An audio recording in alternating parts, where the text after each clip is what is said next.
మనం ఇండస్ట్రీస్ పెడుతున్నాం, వ్యవసాయం చేస్తున్నాం, సర్వీస్ సెక్టర్ వస్తూ ఉంది, నాలెడ్జ్ ఎకానమీ ఉంది. కానీ మన ప్రోడక్ట్స్ అన్నీ కూడా సబ్స్టాండర్డ్గా ఉన్నాయి. దానివల్ల మనం అనుకున్నటువంటి బ్రాండ్ని ప్రమోట్ చేయలేకపోతున్నాం. దీనివల్ల వాల్యుయేషన్ రావడం లేదు.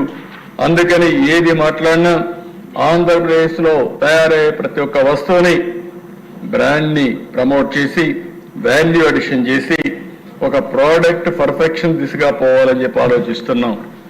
ఇంకో పక్కన దేశం స్వచ్ఛ ఆంధ్రప్రదేశ్. ఈరోజు స్వచ్ఛ ఆంధ్రప్రదేశ్ మనం గుర్తుపెట్టుకోవాల్సిన అవసరం ఉంది.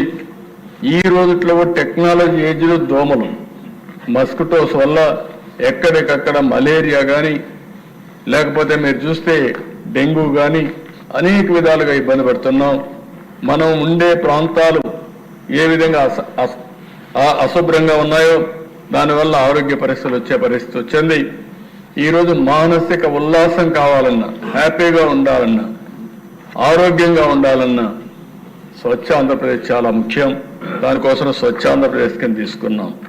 ఇది కాకుండా దేశ డీప్ టెక్ మనం గుర్తుపెట్టుకోవాల్సిన అవసరం ఉంది.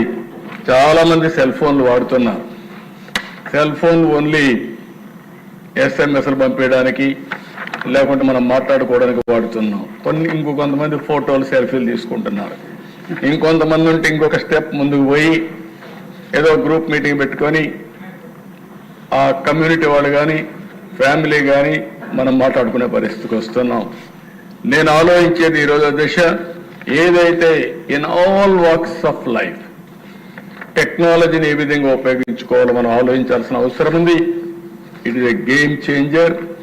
భవిష్యత్తులో హార్డ్ వర్క్ చేయడం కాదు, స్మార్ట్ వర్క్ చేయాలి. మీరు ఎక్కడ కూర్చున్నా రియల్ టైంలో పనిచేసుకునే అవకాశం వస్తుంది. దాన్ని కూడా నేను ఎక్స్ప్లెయిన్ చేస్తాను దిశ. అది కాన్సెప్ట్ కింద తీసుకున్నాం.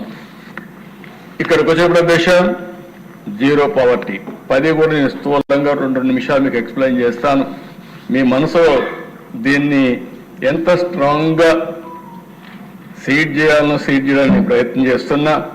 కానీ మీరు వినాలి అనే ఆలోచన లేకపోతే నేను చేయగలిగింది కూడా తక్కువగా ఉంటుంది. మీలో పట్టుదల వస్తే